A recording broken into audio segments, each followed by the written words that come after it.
Good morning, times now Bharat देख रहे हैं आप। फिट इंडिया का सुपर हिट बुलेटिन लेकर हाजिर हैं हम। मैं हूं आपके साथ श्वेता भट्टाचार्य और आपके साथ मैं हूं दीपिका यादव। तो आज हम दिल्ली के लोधी गार्डन में मौजूद हैं और सुबह की मॉर्निंग वॉक के साथ दीपिका तमाम खबरें भी हम दर्शकों तक पहुंचाएंगे। यहाँ बेहद खूबसूरत ये पार्क लोधी गार्डन और यहीं से आज आपको हम दिल्ली की तो खबरें बताएंगे, लेकिन देश के कोने कोने से हर खबर आपके लिए लेकर आए हैं।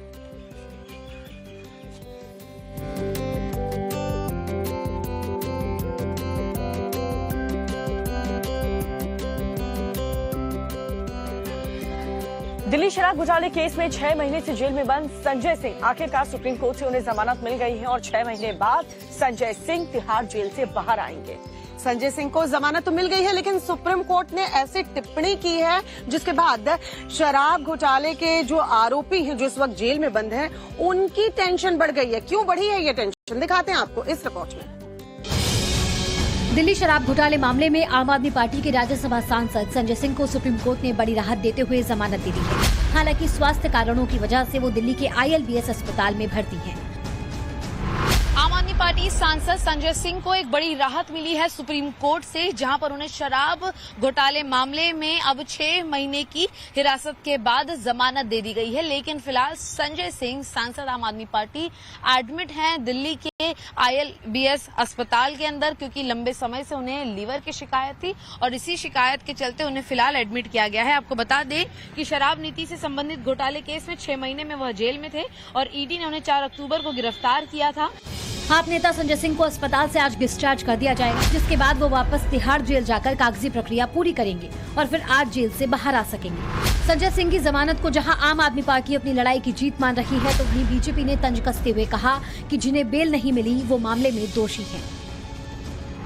संजय सिंह जी की जमानत ने साबित कर दिया कि आखिरकार जीत सत्य की ही होती है, कि किस तरह से पिछले 2 साल से एक एक करके आम आदमी पार्टी के नेताओं को झूठे केसों में गिरफ्तार किया जा रहा था, फंसाया जा रहा था। बेल मिलना मतलब आम आदमी पार्टी के लिए दोषमुक्त हो जाना, बेल मिलना मतलब जश्न मनाना, बेल मिलना मतलब सारे आरोप के खारिज हो जाना। तो इसका मतलब आम आदमी पार्टी आज ये स्वतः स्वीकार रही है कि जो इनके बड़े से बड़े नेता है जिनको बेल नहीं मिली है, वो सब आज दोषी है ही। संजय सिंह को जमानत इसलिए मिली क्योंकि ईडी ने इसका विरोध नहीं किया, लेकिन जमानत को लेकर कोर्ट ने जो टिप्पणी की वो आम आदमी पार्टी के नेता और जेल में बंद दूसरे आरोपियों के लिए राहत भरी नहीं है। संजय सिंह को जमानत देने पर एससी ने जो टिप्पणी की उसके मुताबिक कोर्ट ने साफ किया है कि हमने ईडी की ओर से दायर केस की मेरिट पर कोई अपनी राय व्यक्त नहीं की है। कोर्ट ने साफ किया कि संजय सिंह को मिली रियायत को नजीर की तरह ना समझा जाए, मतलब इसके आधार पर दूसरे आरोपी ऐसी ही राहत का दावा नहीं कर सकते। इसके अलावा संजय सिंह के वकील ने कोर्ट को आश्वस्त किया कि वो इस केस में अपनी भूमिका को लेकर जमानत पर रहने के दौरान कोई टिप्पणी नहीं करेंगे। एक तरफ आप नेता संजय सिंह को जमानत मिल गई है, दूसरी तरफ दिल्ली के मुख्यमंत्री अरविंद केजरीवाल जेल में बंद हैं और हर वो संभव कोशिश कर रहे हैं कि वो जेल से बाहर आ जाएं। उन्होंने हाईकोर्ट में एक याचिका दाखिल की है अपनी गिरफ्तारी के विरोध में, जिस पर आज सुनवाई होनी है। अब देखना होगा हाईकोर्ट में आज जो सुनवाई होने वाली है उसमें दिल्ली के मुख्यमंत्री अरविंद केजरीवाल को राहत मिलती है या फिर नहीं। दिल्ली शराब घोटाला केस मामले में तिहाड़ जेल में बंद दिल्ली सीएम अरविंद केजरीवाल को लेकर आज हाईकोर्ट में सुनवाई होनी है। दरअसल सीएम केजरीवाल ने अपनी गिरफ्तारी के खिलाफ दिल्ली हाईकोर्ट में याचिका दायर कर रखी है, जिस पर आज हाईकोर्ट में सुनवाई होगी।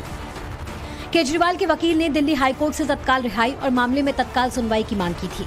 हालांकि ईडी ने तत्काल सुनवाई का विरोध किया है और केजरीवाल की एप्लीकेशन और रिट याचिका पर जवाब दाखिल करने के लिए समय मांगा है, जिस पर ईडी ने हाईकोर्ट में अपना हलफनामा दाखिल कर दिया है। हाईकोर्ट में ईडी ने केजरीवाल के खिलाफ अपना जो हलफनामा दाखिल किया उसमें सीएम केजरीवाल पर बेहद गंभीर आरोप लगाए हैं। हाईकोर्ट में दाखिल ईडी के हलफनामे के मुताबिक आम आदमी पार्टी दिल्ली शराब घोटाले मामले में अपराध की आय की प्रमुख लाभार्थी है। केजरीवाल आबकारी नीति घोटाले के किंगपिन और मुख्य साजिश करता है। केजरीवाल के खिलाफ ईडी के पास पर्याप्त सबूत मौजूद हैं। ईडी के पास ये मानने की वजह है कि केजरीवाल मनी लॉन्ड्रिंग के अपराध में दोषी है। ईडी ने अपना हलफनामा दाखिल कर दिया है। वहीं गिरफ्तारी के विरोध में केजरीवाल ने जो याचिका हाईकोर्ट में दाखिल की उस पर आज ये देखना होगा कि सुनवाई के बाद उन्हें राहत मिलती है या नहीं। और और इस वक्त एक बड़ी खबर आपको बताएं, न सिर्फ दिल्ली शराब घोटाला मामला बल्कि दिल्ली जल बोर्ड घोटाले में भी आम आदमी पार्टी की जो मुश्किलें हैं वो बढ़ती हुई नजर आ रही हैं। आरोपियों की बताया जा रहा है 8.80 करोड़ की संपत्ति जब्त होगी। ईडी की चार्जशीट में आप को लेकर यह बड़ा दावा किया गया है। पार्टी फंड में मनी लॉन्ड्रिंग से पैसा पहुंचा है। घोटाले के आरोपियों ने चुनाव के लिए चंदा दिया है। तो दिल्ली जल बोर्ड घोटाले ने आपकी मुश्किलें और ज्यादा बढ़ा दी हैं। दिल्ली जल बोर्ड घोटाले में ईडी ने बड़ी कार्रवाई करते हुए आरोपियों की 8 करोड़ से ज्यादा की संपत्ति जब्त की है। ईडी की चार्जशीट में आपको लेकर यह बड़ा दावा किया गया है कि पार्टी फंड में मनी लॉन्ड्रिंग से पैसा जो है वो पहुंचा है और यही वजह है कि ये बड़ी कार्रवाई ईडी की तरफ से देखने को मिली है। 8 करोड़ से ज्यादा की संपत्ति आरोपियों की ईडी ने जब्त की है। बड़ी खबर आपको बता रहे हैं, दिल्ली जल बोर्ड घोटाले में ईडी ने ये बड़ा एक्शन लिया है।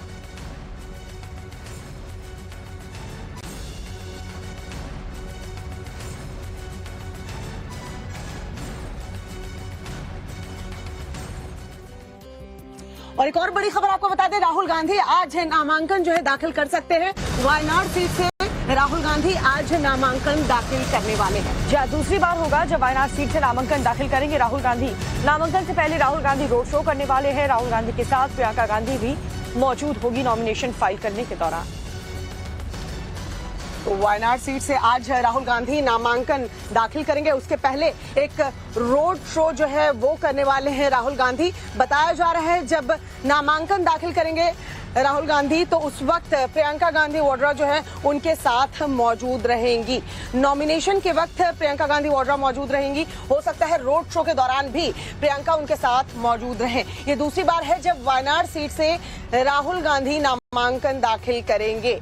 आज राहुल जो है वो अपना नॉमिनेशन फाइल करने वाले हैं।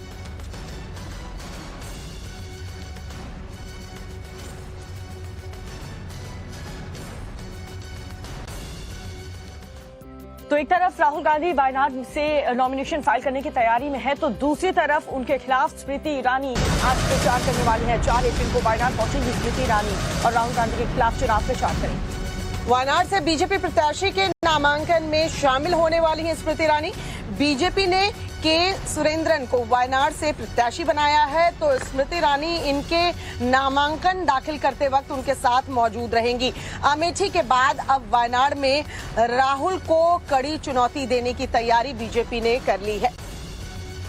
तो ये बड़ी खबर आपको बता रहे हैं, 4 अप्रैल को स्मृति ईरानी वायनाड पहुंचने वाली हैं। वायनाड से बीजेपी कैंडिडेट्स के नामांकन में स्मृति ईरानी शामिल होंगी। वायनाड में राहुल गांधी आज नॉमिनेशन फाइल करने वाले हैं और दूसरी ही तरफ स्मृति ईरानी जो बीजेपी के कैंडिडेट हैं उनके लिए चुनाव प्रचार करने के लिए राहुल गांधी के खिलाफ स्मृति ईरानी पहुंचेंगी।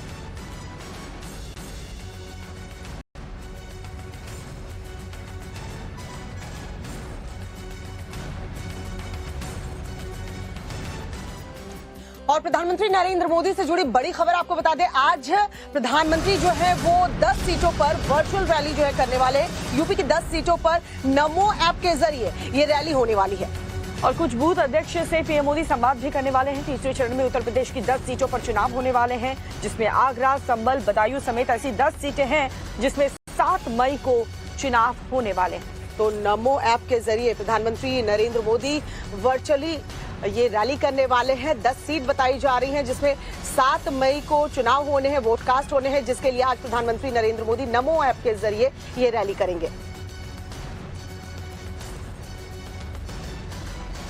चुनाव प्रचार में जुट चुका है, उम्मीदवारों की लिस्ट भी आ चुकी है।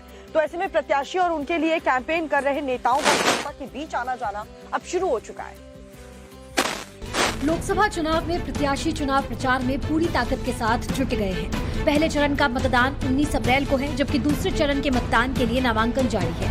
प्रत्याशी भी अपने अपने क्षेत्र की जनता को लुभाने में जुट गए। इस बीच गोरखपुर से सांसद और बीजेपी प्रत्याशी रवि किशन चुनाव प्रचार के दौरान एक चौराहे पर चाय की दुकान में चाय बनाते हुए दिखाई दिए। अदरक कूटते और चाय को पकाते हुए उनका वीडियो सोशल मीडिया पर तेजी से वायरल हो रहा है।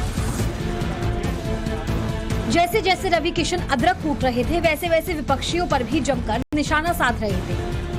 विपक्षी ने मोदी जी को चाय वाला बोला था, देखो ये देश आज बात सत्य बताएं ये भारत ये ऐसी धरती है, ये सिर्फ गरीब लोग ही, जिसने गरीबी देखी है वही इस भारत को चला सकता है। ये सत्य है, क्योंकि 80% देहात है इस भारत में। तो ये राजकुमार लोग जो हीरा का चम्मच लेके पैदा हुए हैं, जो इटली में पढ़े हैं, ऑस्ट्रेलिया में पढ़े हैं, वो लोग ये भारत ना देखा, दुख ना समझ पाई हो। यार दर्द जे समझी वह चला पाई।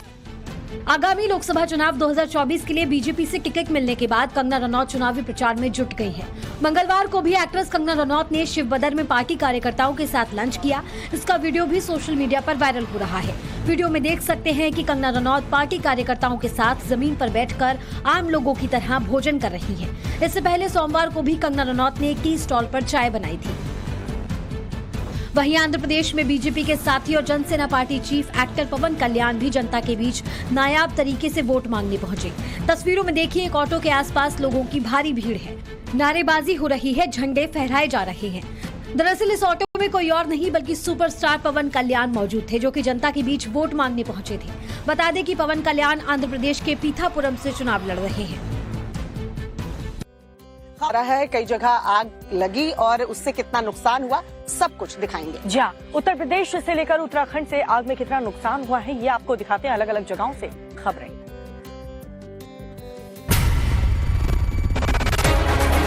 शहर शहर आग का तांडव, कहीं गोदाम हुआ खाक, कहीं मिनटों में मकान स्वाहा, कहीं आग के आगोश में आई फसल। देर रात आग का तांडव देखने को मिला। कई शहरों में आग का ऐसा कहर बरपा कि अफरा तफरी मच गई, हाहाकार मच गया, लोग जान बचाकर भागते दिखे। आग की भयानक लपटें उठ रही हैं, लपटों से भयंकर धुआं निकल रहा है, अफरा तफरी मची है। आग इतनी ज्यादा है कि लपटें आसमान छू रही हैं। भयंकर आग का तांडव यूपी के मेरठ में देखने को मिला, जहां मवाना क्षेत्र के एक रबड़ गोदाम में भीषण आग लग गई। गोदाम में आग इतनी तेजी से फैली कि देखते ही देखते पूरा गोदाम जलकर खाक हो गया। आग लगते ही इलाके में अफरा तफरी का माहौल फैल गया। जिस गोदाम में यह आग लगी वो टायरों पर रबड़ चढ़ाने का गोदाम था। गोदाम में रबड़ का सामान रखा होने की वजह से आग बढ़ती चली गई। मुसीबत की बात यह है कि फैक्ट्री रिहायशी इलाकों में चल रही थी, जिसके चलते आग की घटना के बाद स्थानीय लोगों की भी परेशानी बढ़ गई। आनन फानन में दमकल विभाग की टीम को सूचना दी गई और कई घंटों की कड़ी मशक्कत के बाद आग को बुझाया जा सका।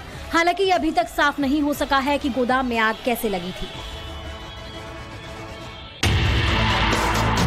आग की घटना की दूसरी तस्वीर उत्तराखंड के चकराता से सामने आई है, जहां देर रात लकड़ी से बने एक 3 मंजिला मकान में आग लगने से हड़कंप मच गया। मकान में लगी आग इतनी भीषण थी कि पूरा मकान जलता दिखा। मकान में आग लगते ही चीख पुकार मच गई। जिस वक्त ये हादसा हुआ, घर के अंदर परिवार के लोग सो रहे थे। मकान में ज्यादा धुआं भरने के बाद परिजनों की आंख खुली तो चीख चीख कर उन्होंने पड़ोसियों को बुलाया, लेकिन जब तक स्थानीय लोग मौके पर पहुंचे तब तक आग ने घर को पूरी तरह से अपने आगोश में ले लिया था। स्थानीय लोगों ने बाल्टियों से पानी डालकर आग को काबू में करने की कोशिश की, लेकिन आग काफी ज्यादा थी। स्थानीय लोगों ने फायर फाइटर्स को आग की सूचना दी, जिसके बाद मौके पर पहुंची दमकल विभाग की टीम ने घर में फंसे लोगों को बाहर निकाला और आग बुझाई, लेकिन तब तक मकान का 80% हिस्सा जलकर खाक हो चुका था और मकान में रखा सामान भी स्वाहा हो चुका था।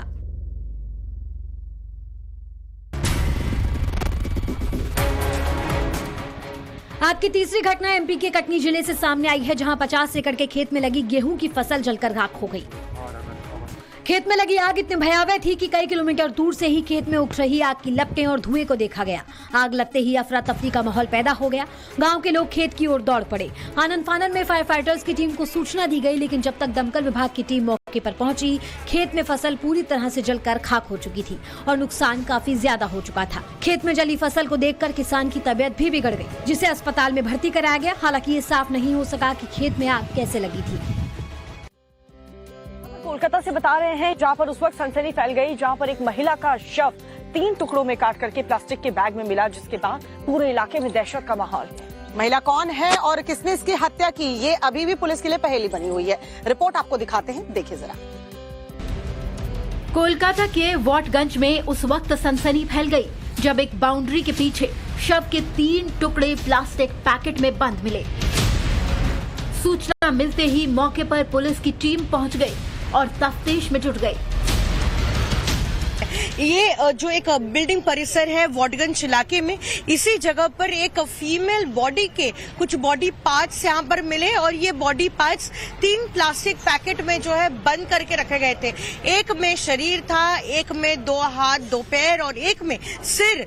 तो यानी कि कई हिस्सों में जो है इस बॉडी पार्ट को काट कर जो है पैक किया गया था प्लास्टिक पैकेट में और यहीं पर डिस्पोज किया गया था। पुलिस ने आकर वो बॉडी को जो है रिकवर कर पोस्टमार्टम के लिए भेजा है और अभी तक जो कहा जा रहा है कि एक अनआइडेंटिफाइड बॉडी महिला की जो अलग अलग हिस्सों में जो है उसे काटा गया था और वो बॉडी पार्ट्स जो है पॉलिथीन पैकेट में भरकर प्लास्टिक पैकेट में यहाँ पर डिस्पोज किया गया था। पुलिस के मुताबिक जिस महिला की हत्या की गई है उसकी उम्र 30 से 35 साल के बीच है। शरीर के कुछ और टुकड़े अभी भी लापता हैं। जांच में ये भी सामने आया है कि हत्या कहीं और कर शव के टुकड़ों को यहाँ छिपाया गया। फिलहाल पुलिस पूरे मामले की जांच में जुटी है। हम लोग बाकी पार्ट्स के लिए भी खोज रहे हैं, कुछ ही पार्ट्स मिला है। सर कितने पैकेट्स में मिले ये बॉडी? अभी 3 पार्ट्स करके था, 3 अलग अलग इसमें था। वो सब कुछ एक साथ करके वो पीएम में बाकी सब असर्टन कर लिया जा रहा है। सर अप्रोक्सीमेटली एज कुछ पता लग पा रहा है कितना? देख के 30-35 लग रहे हैं, बट बाकी मेडिकल ओपिनियन ले। हालांकि जिस महिला की हत्या की गई है वो कौन है, अभी भी पुलिस के लिए ये पहेली बनी हुई है। इसके साथ ही महिला का हत्यारा कौन है, इसका पता भी तभी चल पाएगा जब महिला के शव की शिनाख्त हो पाएगी।